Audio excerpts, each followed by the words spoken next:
It wasn't until I started working as a respiratory therapist, I would see anesthesia at the head of the bed, especially when we go to like the ORs or if they were coming to the ICU to help us intubate and whatnot. And I would always see at least two people, but I never realized that it was an anesthesiologist and the middle provider. Welcome to the Awakened Anesthetist podcast, the first podcast to highlight the CAA experience. I'm your host, Mary Jean, and I've been a certified anesthesiologist assistant for close to 2 decades. Throughout my journey and struggles, I've searched for guidance that includes my unique perspective as a CAA. At one of my lowest points, I decided to turn my passion for storytelling and my belief that the CAA profession is uniquely able to create a life by design into a podcast. If you are a practicing CAA, current AA student, or someone who hopes to be one, I encourage you to stick around and experience the power of being in a community filled with voices who sound like yours, sharing experiences you never believed possible. I know you will find yourself here at the Awakened Anesthetist podcast. Welcome in. Welcome back to the Awakened Anesthetist podcast and the beloved process interview series. Again, I'm your host, Mary Jean, and I just love doing these process episodes because they not only expand my idea for myself of what's possible, but I'm so proud to share these CAA stories with all of you. I know there are working CAAs who are listening, there are student AAs, and there are prospective AA students all listening, as well as I'm sure people sort of on the periphery wondering what the heck a CAA is. So I'm just so proud to offer these process interviews as little glimpses at what it means to be a CAA. And today I am especially excited to be interviewing Yulanda Greene. Yulanda is a 2012 graduate of the Emory AA program.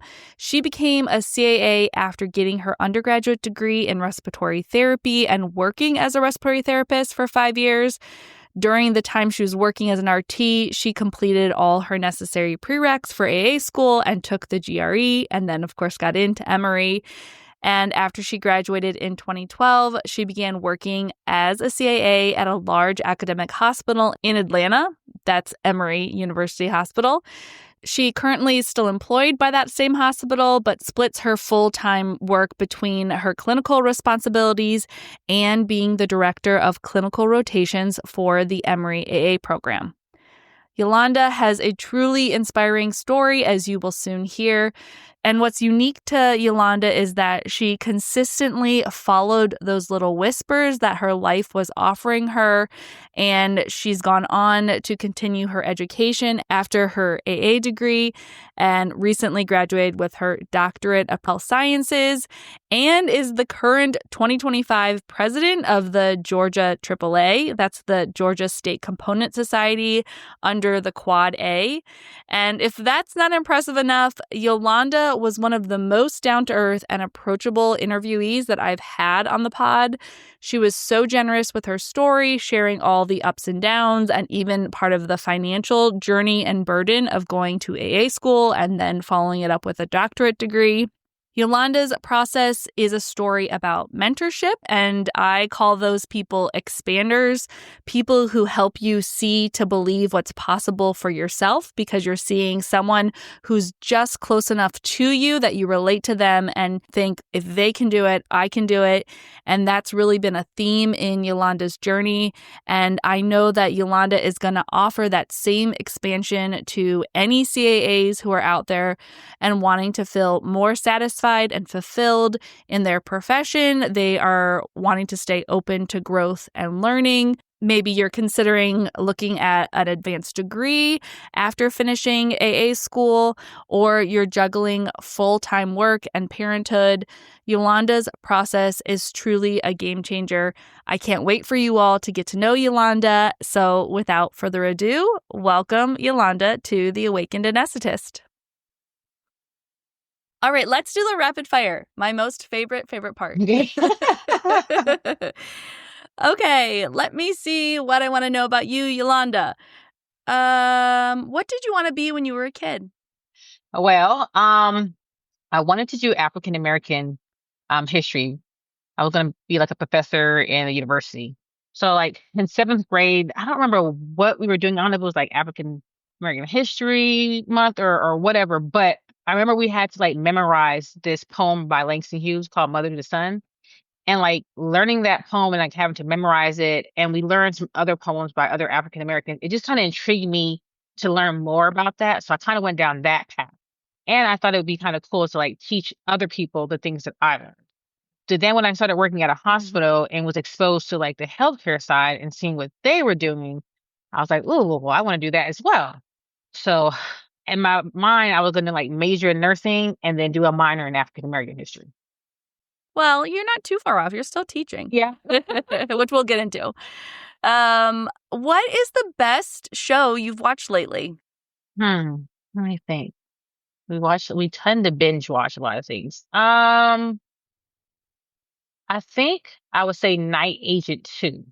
I don't know if you've heard about that, but I have not. it's basically about like, oh, well, you got to watch both 1 and 2. Okay. So 1, he is like, I don't know if he's a CIA agent, but he's stuck into a room with a phone and nothing ever happens. But then when other agents that are undercover, like something happens, they call and they have to get like extracted and get help. So in Night Agent 2, now he's one of those undercover agents and starts to get blamed for some kind of like chemical weapon that's being built. And so he has to figure out who's actually doing it and how he needs to stop it. Mm, It's like a 10 episode series. okay. It's got like a Born Identity flair, it feels like. Yes. Okay. Yes. Cool. Except for he knows he's the agent. Yeah. Would you consider yourself an extrovert or an introvert, Yolanda? Let's see here. I would say primarily an extrovert, because I like to talk and kind of stand out there. But I mean, an introvert, like, we kind of sit here and we think about a lot of things. So I feel like when I'm in the OR and I am thinking about my patient and how I can manage them, I tend to be quiet that way, just thinking about like all the small details. But again, an extrovert, like if I'm working as a Mm-hmm. team and I need to be outspoken in the OR, I can do that as well. Mm-hmm. And last one.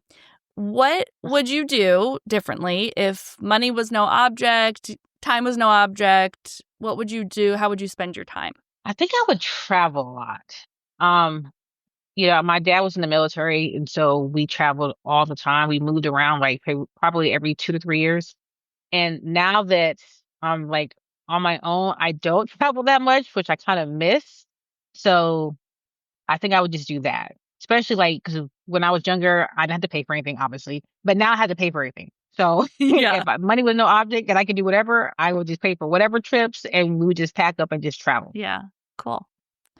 All right, let's get into the meat of things. And why don't you start us off with just kind of telling the listeners, your upbringing, your cultural background, maybe how you feel like that shaped you as a person today.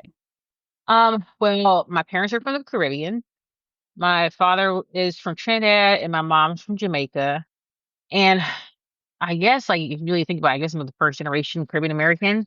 And we always kind of joke because I'm referred to as a Tringe American because it's a little bit of all three.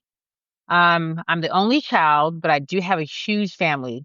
Like my dad has 11 siblings and my mom has 4. So I have a lot of aunts, uncles, and cousins. So even though like I'm the only child, when I grew up, we tend to be like stationed near family members. So I always had people to like, play with me as if they were my brothers and sisters.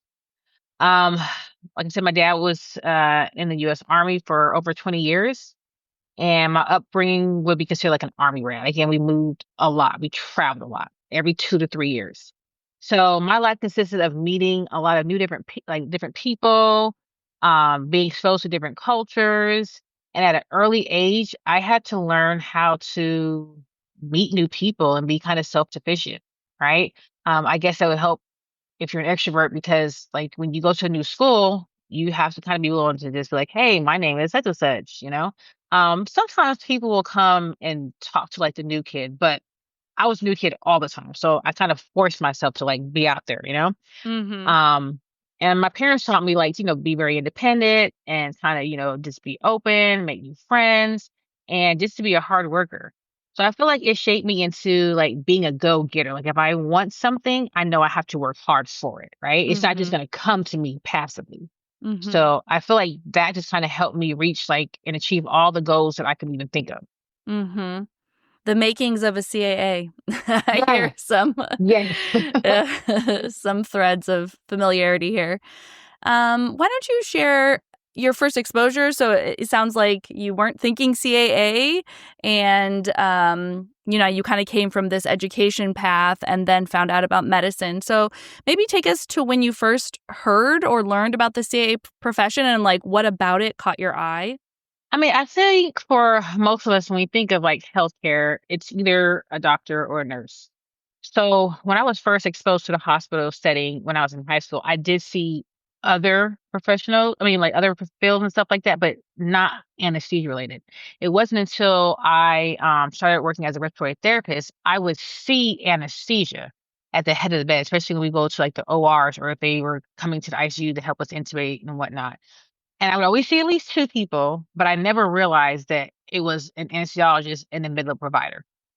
I just assumed that, like, they just worked in pairs. They always had backup or whatever. Mm-hmm. So, when I was a respiratory therapist, I was like, "It's gonna be RT for life. I'm not going back to school. Good." And then one of my good friends, he had just started the Emory's PA program. And he was like, "You really should go back to school, maybe further your career." And I was like, "No, I'm fine." He's like, "You don't have any kids, you're not married, like, you don't really have anything that's holding you back. Like, this is free time almost for you. Like, just consider it." I said, "Okay." So went on the internet, I looked at different PA professions and like the different fields that we can do. And I was like, okay. And I came across cardiology, surgical, and then the anesthesia PA came in. And I also thought about pulmonary as well too, because I was like, that makes sense. I'm already a respiratory therapist, just transition to pulmonary. We're all doing the same airway stuff. But when anesthesia came up, I was like, well, what is that? And that's when I started reading about it, and then I started, like, remembering when I would see those 2 people at the head of the bed, I'm like, "Oh, so one's the anesthesiologist, one's the anesthetist." I said, "Okay, Mm-hmm. I like that." And I just like the different things that we can do, primarily because we do the airway, and I was like, "Well, I'm already good at that, so that'll be fantastic." And when I started to shadow, I saw that, like, people are super nervous to have surgery. And realizing that anesthesia provider is probably gonna be the last person that has a chance to calm them down and then wake them back up and let them know everything was fine, that really resonated with me because I wanted to be there to take care of the patient and knowing that I'm there to calm you down, whether it's just talking, holding your hand, maybe giving you a little medication, and being able to take care of you through the procedure, wake you up, and you're like, "Oh, I'm done. We had surgery already. I feel fantastic." And that's just really sat with me. So that's why I decided to become a CAA. Do you think you would have been happy, like now that you have the comparison of going through everything, becoming a CAA, and we'll talk about getting your doctorate as well, that you could have been happy as an RT? Because so many people, I think, find out about this profession a little bit later. Maybe they've had a different career and then they find out about CAA and they're like, is it worth it? Like, oh, gee, I'm already 10 years into doing this, whatever. Is it worth it to Yeah. switch? Like, now what would you say to those people? I would say it's definitely worth it to switch. I mean, if I knew about this first, I would have went to become a CA before I was a respiratory therapist, to be honest with you. I like the way I did the steps, but I would just do this. Yeah. I feel like we just have a more unique thing to do for the patients, right? We can actually do more, like we're one of the few people that can give whatever kind of drug we want without having like a handwritten order, Yeah. right? We can just give whatever we want. We don't have to be like, oh, can you write me an order for Tylenol or an order for ephedrine, And I will say, like, as a respiratory therapist, the hospital that I was at, we had a lot of autonomy. So, and I worked overnight. So if I had to do something or make a change, on the vent or do a blood gas draw and do different things like that, I could do that. I would just tell the doctor, like, hey, like I may have to call them or send them a page and say, hey, this is what's going on. I did a blood gas. I saw this. This is what I think needs to happen. Or I've already done XYZ. So usually, it was fine because again, we had that huge autonomy. But I just feel like with anesthesia, it's just completely different. And also, too, going back to what I was saying, like, I like the fact that I can calm a patient down. Yeah. As an RT, for the most part, they're already intubated, and if they're not intubated already, they're freaking out, right? And I have to do it. Like I don't have a chance to like hold their hand and stuff like that because maybe their stats are going down, they're having trouble breathing and they're panicking. I just don't get that one-on-one time to just let them relax, Yeah. calm them down, do the procedure, and wake them up. Yeah. So I think it's definitely worth it. Mm-hmm. Do you think, well, take us to finding Emory. That's where you found what you said was like the anesthesia PA, which was the CAA program. And you were already working in Georgia as an RT, correct? Yep. And found out about the Emory Master's of Science in Anesthesia program, the AA school there. Talk us about being an RT previously before going to AA school and how that helped or hurt you, or what your experience was like in AA school. I think being an RT helped me in the sense that like I knew how to run a ventilator machine. I knew how to intubate and do like arc lines and blood gases and things of that nature. So I feel like it helped me there. But as a student, I will tell you that I had some preceptors be like, "What are you doing? You don't know how to intubate." And I'm like, "Okay, I'm gonna be humble. I'm not gonna argue with you. Show me how you like to do it." And it's funny because one thing that I realized was that as an RT, when I go to intubate somebody, I am rushing, right? Because they are in distress. Again, they may have low saturations, they're having some kind of obstruction, or they've coded, and we need to get it aired. So we're not as gentle as we are with anesthesia, I will say. And so that's what I think they were saying was like, you don't know what you're doing. It's like, I'm just rushing. I'm putting it in there versus with anesthesia. Most of the things that we do are elective. We do have our emergency stuff, but for the most part, it's elective. So I can take that time. I can optimize my patient. I can make sure that I am doing everything I need to do and minimize any kind of airway trauma. So I thought that that was very helpful. And I was able to help my other classmates who were struggling with maybe, using a machine or doing art lines and reading blood gases and things of that nature. It also helped me because I was already exposed to like the hospital and like working as a team and seeing the different type of professions. Yes. Which, can be very intimidating. You have all the different people in the OR and they're all looking at you and you're like, I don't know what I'm supposed to be doing. So I think that helps. And, talking to a patient, I can talk to somebody. I know that. And I know that sounds like very simple and you're like, anybody can talk to anybody, but it's different when you're taking care of them and you're like, okay, I have to stick you with this needle and show you that I'm competent, even though it's my day one, in clinical, like how do I bring that all together? So I think in that aspect, it did help. Yes, I completely agree. I think the AA profession is kind of like at this juncture where hospital or medical experience, while not required, is starting to become like you have to have it in order to now push your application up to the top. And, interesting because our CRNA counterpoint, have said, oh, well, you have to be a nurse first in order to be able to understand anesthesia and, all of those nuances to it. And it's just an interesting where we're like, it absolutely helps. It doesn't have to be nursing. It could be Right. RT. It could be engineering. It could be being a teacher. Like there's so many other skills from other Mm-hmm. arenas that will help you in different ways. And as you said, hurt you in different ways. Right. Like your intubation technique was mastered on a situation that, we don't usually prioritize absolute speed above everything. So Yeah. yeah, that's really interesting, I think, as our profession evolves, just to hear your perspective. Mm-hmm. Um, Share your first job out of school. Like, when did you graduate? Was it real easy to get a job? And where did you go? So my first job was at Emory. Once I graduated in 2012, I started working at Emory Midtown and I just stayed there ever since. That's one of the reasons why I actually chose Emory's CAA program is because when I was looking at their stats, they had a high first pass for the certification board exam and job placement was pretty much 100%. It's not that like they help you get a job, but I think because we have so many different rotations that you get an opportunity to go Hmm. to so many different places and everybody pretty much finds their little niche and they're able to find a job. I feel like most of our senior students, when they graduate, probably like maybe halfway through their senior year, they already have a job. They already know what they're doing. The people who may not have a job closer to graduation, it's not because they can't find one, it's because they don't know which one they want to pick. They have like five different job opportunities. And they're just like, I don't know. So everybody finds a place to work.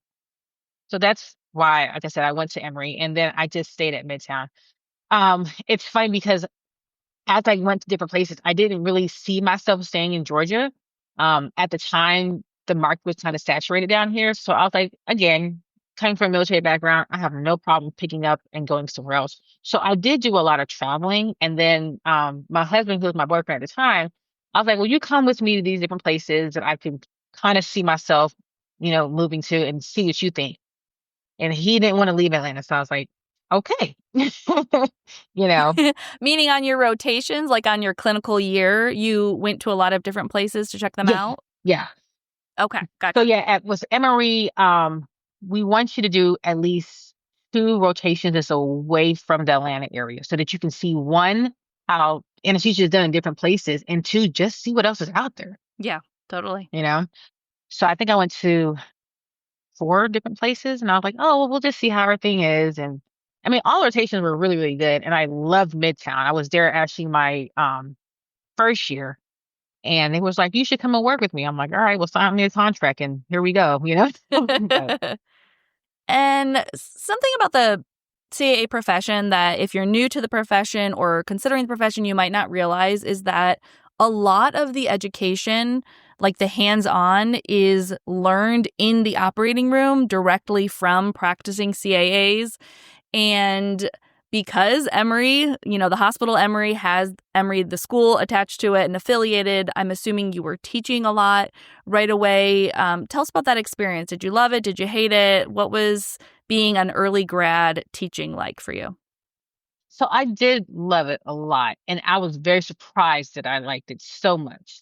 I remember when we were still in school, some of my classmates, they were thinking like, oh, I want to teach this class. I want to be a preceptor. And I'm just like, you know, it's cool. I don't necessarily want to like get in front of everybody, like 30, 40 students and teach a whole lecture, but I could probably do like lab or a smaller set. And I think like in the Emory system, they don't usually give you a student right when you graduate, right? Because Okay. we know what we know, but we still got to get our feet wet. We have to feel comfortable being by ourselves, Mm-hmm. right? So some people say like that first year out is like your third year of school because you're just kind of figuring out like, all right, now I'm by myself. I don't have somebody in the corner who's going to like jump and tell me what to do. So I just got to figure out by myself. So I think like that transition of just being by myself and then have students helped a lot. Yeah. But I mean, I loved it. And I mean, I just like to see students come in, they don't know anything, and I can teach them something. It doesn't have to be everything, but just even one little thing. Like if we talk about just antiemetics and the different receptors that we can use, meaning the different drugs that we can give to make the person feel better, amazing. And then like as I would see more and more students, I would see them when they're their first year and then it's time to get to their senior year and then when they graduate and just seeing like the progress was amazing for me. I was Mm-hmm. like, okay, so like, let me give back. When I was a student, I had preceptors like that, but not always. And sometimes, you're at a rotation by yourself and you may not really feel comfortable asking different people. So just knowing that like I would want someone to like kind of look out for me, pull me to the side and say, okay, well, what can we work on today? Or how can we improve, your skills? I said, let me just take that with me as I'm a preceptor myself. So I see my students, I say, all right, what do you want to work on today? What's your plan? If they do something that's completely different from me, because as you know, anesthesia can be done a million one different ways.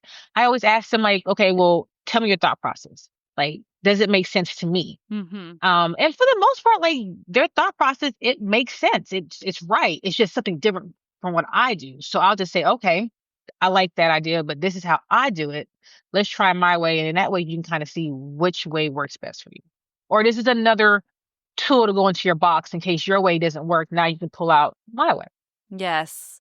Just that humility that you're talking about of being open as the instructor, as the practicing CAA, being open to the fact that your way is not the only way, even though it's the way you do it and works out great, is a really hard lesson to learn as a first year clinical instructor. I have a lot of thoughts on exactly that, because first year clinical instructors are so critical to the development of the AA student. I mean, it is just an absolute turning point in their matriculation to have a really, as you said, instructor who's like, let's learn together. Let's, come to me. I want you to feel comfortable. Like, that is a gift to students. Yeah. So it sounds like you really embraced teaching. And then in COVID, when COVID hit Emory, how did that change what you were doing at the hospital, or maybe what you thought your future of your career would be? Mm-hmm.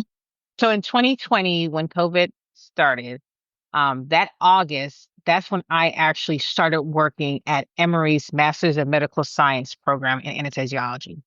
I was a faculty member at the time, and I was hired to primarily do lab exercises. And then I started to give a couple of airway lectures and like little things here and there. All of that, all the lectures were on Zoom, but obviously, like our labs, we were in person when, the School of Medicine said that it was okay, but we had to wear masks and we usually couldn't hear each other. Um, Crazy. and we couldn't do a lot of the lab exercise, especially like with the airway lectures, because we had to wear masks, and those are very important. Yeah. Crazy, crazy time. It's a wow that's your indoctrination into teaching was to teach anesthesia on Zoom and then in the lab with the crazy masks and the whole setup. You can't actually hear each other. Yeah, Wow. exactly. Yeah. And then you took this big step where I assume, realized that like teaching is going to be a big part of my future career, and you decided to get your doctorate. I would love for you to share the conversation you had with Dr. Monroe and just who she is and how that conversation really changed your trajectory to make you, choose a doctorate of professional health science. So, Dr. Moreau is our program director. And, as I mentioned before, I didn't have any formal training into teaching. So I relied on my colleagues that were around me who have been doing it for a while to figure out what can I do to become better? And I can't remember what we said exactly or what the conversation was between Dr. Moreau and I that day or even how it got started. But I know we eventually started talking about her journey into pursuing her doctorate. And whenever I thought about doctorate, I was like, oh, if I get my doctorate, like my only option would be to become a program director, which I'm like, I don't really know if that's what I want to do quite yet. But then she was telling me that like having your doctorate, you can do much more stuff than just being a program director. Like if I wanted to be a dean or associate dean or anything like that, the sky's the limit. And being a new teacher, like again, I didn't really have a desire at that time to say, okay, I want to take those big roles like that quite yet. But I figured I might as well get my doctorate now when I had time. And I say that in air quotes because, did we really have time in COVID? I want to ask you about that, but go on. Air quotes. But I say, let me just go ahead and get my doctorate degree. So that way, if the position comes up that I want to pursue, I already have it. So that's why I said, I'm going to go ahead and do it. Wow. You are the go-getter energy, poster child. Because what we haven't said is that you were working and teaching full time. So you were teaching at the master's, the AA program at Emory. You were working clinically. You have 2 children, correct? And at the time they were little. And then you thought, what would be a great idea? Yeah. Let me go get my doctorate. Yeah. How did you find the best fit program? Like, I think as, personally as a CAA, I have absolutely thought about getting further education and how having those other letters behind my name would help me, depending on my different career paths and choices. And it just seems so overwhelming to know where to go, what to pick, what would help. Like, how did you make that decision? Yeah. I mean, the CAA community is like amazing because you have so many resources. So, I talked to Dr. Monroe about, the school that she went to and the doctorate path that she took. And honestly, I was like, talking to her, it worked just fine for her. So let me just follow her footsteps, go to the school she went to and, get the same degree. We're all good. Mm-hmm. But when I researched it, the problem was is that they did a lot of in-person classes. And I feel like it was downtown, like South Atlanta. And I live north of Atlanta. So I'm like, I don't know if I'm gonna be able to like drive down there, balance my schedule with school, work, and my family. So I was like, maybe I can't do that one. Maybe I need to look for something that's more online or it has less in-person class. So I ended up reaching out to another former professor, and she also got her doctorate. And I saw that she did a different path. So Dr. Monroe, she got her PhD, and the other person I talked to, they got their EDD, which is like an education. So obviously, I looked it up. 'Cause I was like, all right, well, what's the PhD? What's the EDD? And on top of that, it's kind of funny because like in college, I had three roommates, and one got a PhD, two got EDDs, and I never knew that it was different. I just knew that they got the doctorate degrees. Yeah, I had You no know? idea. Yeah, yeah, right. Like I was like, oh wow, there's like difference. So I realized that the main difference between the two is that like a EDD is designed for practitioners, while like your PhD is more designed for researchers, which I could still do either one, right? So I just kind of kept researching, looking at different schools. I think I looked at one at John Hopkins, Nova, and just a whole bunch of them, right? And I kept thinking, like, what do I really want to get out of my degree? Like, when I get it, what do I want to do with it? And, I knew that like the journey would be hard. And I wanted to make sure that if I'm going to do something like this, I want to at least enjoy it. Right. So, whatever the degree is, like the subject matter, it needs to be something that I want to really do and like, focus on. So I ended up looking at Nova because that program or that school, I'm sorry, offers both programs, like a PhD and a doctorate in health science. So I saw that health science, I was like, okay, health science is for me because that's what I'm doing already versus just saying I'm going to do a EDD, which is just primarily in teaching. Like I wanted to do health sciences. And on top of that, their doctorate in health science has like a different, like three different concentrations that you can pick. And one of them was the education in healthcare. Hmm. So I talked to the admission office and I was like, all right, I know there's difference between PhD and a doctorate in health science, but like you have to, what is like the big difference, Mm-hmm. Are they seen the same as far as like doctorate level? And they said yes. And they basically asked me, well, what do you want to do with it? Do you want to practice stuff that you like or apply what you learned to your practice, or do you want to do a lot of research?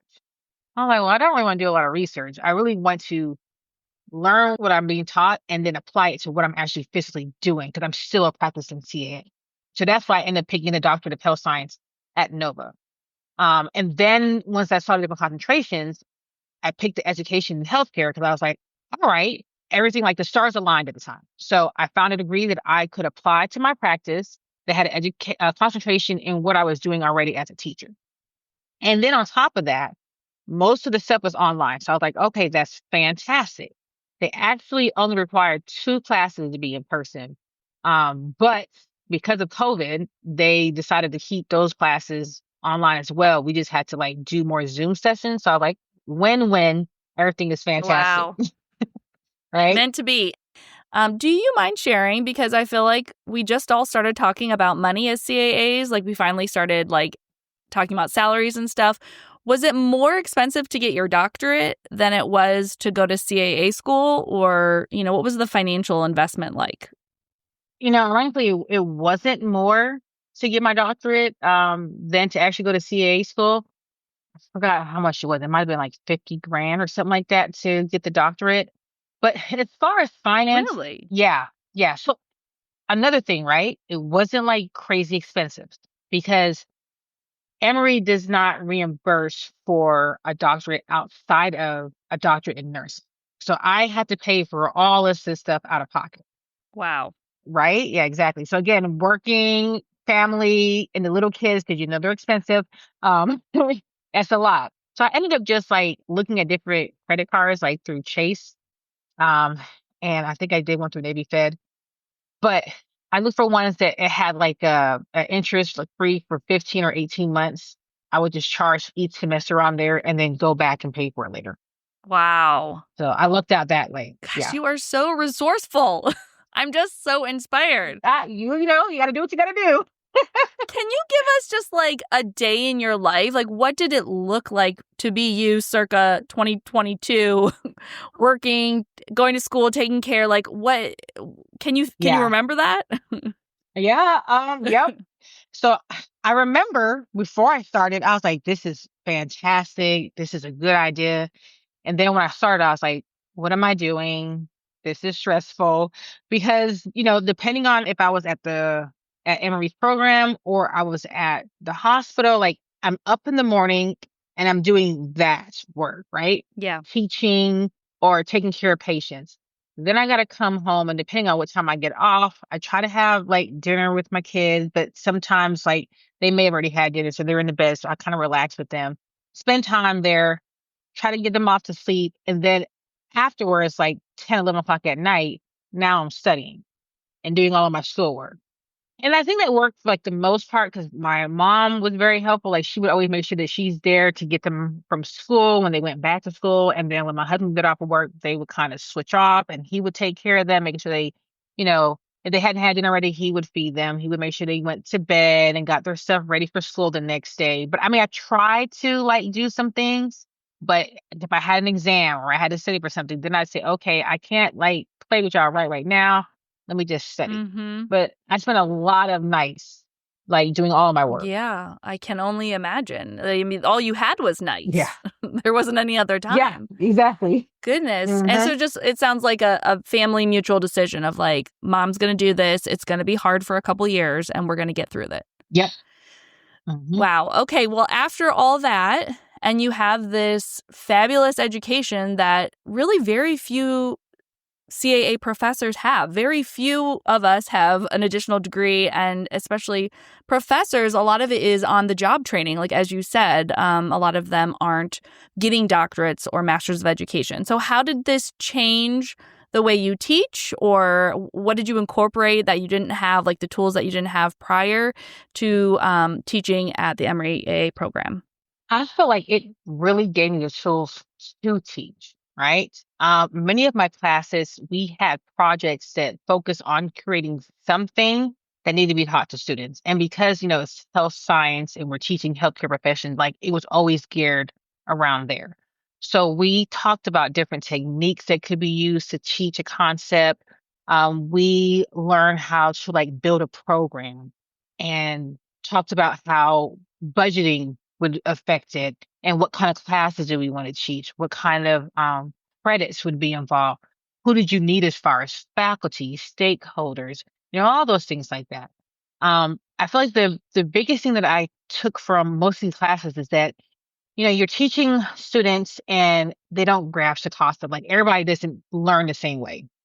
And I feel like, if you don't know how to change your teaching concept, like they just won't get it. And I feel like, maybe back in the day, you had a teacher and they're like, I'm going to teach it this way, and you either get it or you don't. But learning through my doctorate degree, I learned that, okay, I say something and I'll look into the crowd. I see I have half the people who understand it, and then the other half was like a deer in the headlight. Then I say, all right, let's switch it up. Let me kind of teach you from this concept. Or maybe instead of just doing a lecture, we're going to do hands on stuff. Or we may do a small group thing where I say, okay, here's a question. I want you to break off into pairs. Let's talk about it. We can come back. Right. So you just learn those kind of things. And I feel like it just helped me engage with the student better. Oh my gosh. I wish what's in your brain could go into every CAA's brain just because of clinically teaching, like meaning in the operating room and in front of a classroom.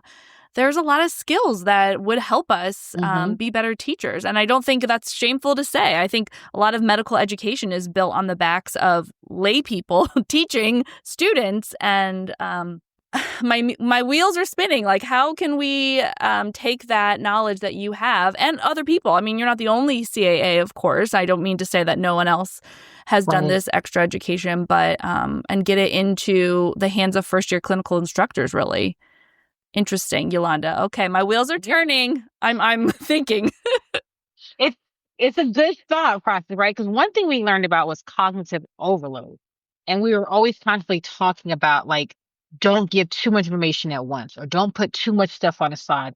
And it was funny because last year at the Quad A conference, that came up about cognitive learning for the students and for the preceptors.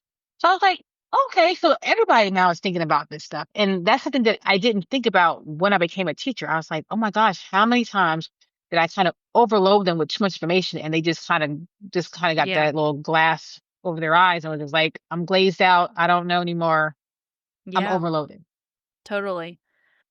Well, I would love to just like sit and learn more from you, but okay, everyone who's listening, you're not going to believe that Yolanda is doing more things than just what she just mentioned because you just recently accepted the presidency for the Georgia Academy of Anesthesiologist Assistants. So I the did. state component society for the Quad A, every state that AAs work in, we have one, and Georgia has, I assume, probably one of the biggest and oldest, as Georgia's the first AA state, but you are now Madam President. And how did this happen now, Yolanda? Well, so I was on social media one night and I saw a post and it was like, the GAAA needs your help. We need volunteers. Obviously, at the time, I had no idea that the presidency was going to be, what they needed. But so I was like, I looked into it. I said, okay, well, let me just talk to some of my colleagues that are part of the GAAA and see, like, well, what do you need? Right. So I worked with, at the time, it was the current president and the immediate past president. And I was like, hey, I saw the post, like, what is it that y'all really need help with? I'm thinking like, stuff behind the scenes or something. They both laughed and I should have realized then that it was something more, right? Yes, you're getting roped um, in. right, exactly. So they was like, well, we actually need a president. I was like, So at first in my mind, I said, no, nope, that's not my thing. I don't do like in front of the scene, I'm behind the scenes. But then I said, the organization that supports my profession needs help. So I was like, you know what? I'll do it. And it helped that like they said they would help me along the way and they were very confident that I could do it. So I was like, again, resources, right? So if Yes. they see something in me that gives them confidence to say I can do it and they're willing to help me, why not? Granted, it's scary, right? Because Yep. this is something that's big, but again, I have the resources and I know I can do it. The blessing and the curse of being a CAA and, a high performing person just in general is that you could do things. And so things are offered to you. And in the CAA profession, we need everyone doing things. Like there are so few of us that Yep. we need people doing things. And you just happen to have some major, major things come your way, which says a lot Yeah. about you. I mean, I think, you are clearly a very capable, empowered, high energy person. And, what a wonderful person to have as a lead CAA. So thank you so much for saying yes, but also tell us how it's going juggling all of this. It's going. Okay. We actually have the GSA, which is the state component for the anesthesiologist group, their winter forum. So I'm getting all my reports together so that I can, you know, get ready to tell them like how the GAAA is working. But it's really an honor and a blessing to actually have this opportunity. I have a platform to advocate for CAAs in Georgia and strengthen the profession. Yeah. We need mentors. And it just helps make our profession grow and it gains the recognition for all the goals that we have. So I love it. It's going well so hmm far. Again, it's only my second month in, so we'll talk at the end of the year, but I think it will be just fine.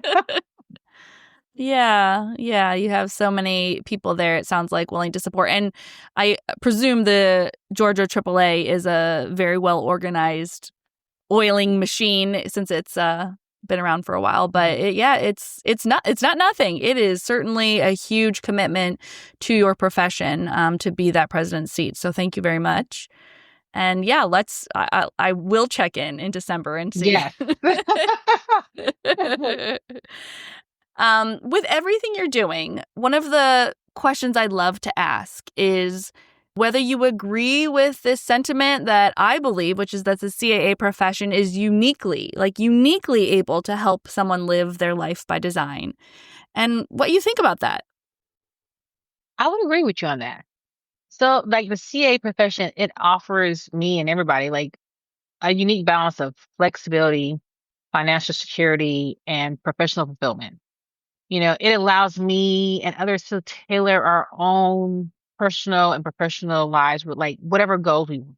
And these goals could be achieving like a healthy work-life balance, pursuing leadership positions such as involvement in the GAAA, making a big impact on patient care, or like even some kind of combination. Because like clearly I'm doing a little bit of everything. Um, but I'm able to take care of my patients, teach students the art of anesthesia, and still be a mother and wife all at the same time. Yeah. And you have like actually doing anesthesia, I can do hospital stuff, I could do outpatient things, so you just have a good variety of flexibility doing whatever you want. Mm-hmm. Yes. And you're just such, I like to use the word expanders. Like, even along your journey, I can hear how, oh, well, I saw someone do it who's a CAA and kind of close enough to me that it seems like if they did it, I can do it. And your story is that for everyone listening right now, Mhm. including myself. So I just really want to thank you for sharing the whole breadth of your story. And I want to wish you luck as the Georgia Academy of Anesthesiologists Assistant President. Everything about us is a Thank you. mouthful. Everything. Yes, everything. Are you open to people contacting you? There's a lot of prospective AAs here who have a lot of questions and just really want resources. If you're open to that, what's the best way for people to contact you? Yes, I am very open to that. Like I've said before, I feel like we can't forget our journey to becoming a CAA, and we have to mentor so that we can make sure that our profession thrives and it grows. Mm-hmm. So, like I said, I'm very open to people contacting me. I think the best way to do it is that they email me, Okay. and that would be Yulanda Greene at emoryhealthcare.org. I know it's a mouthful. Well, of course it is, because it's us.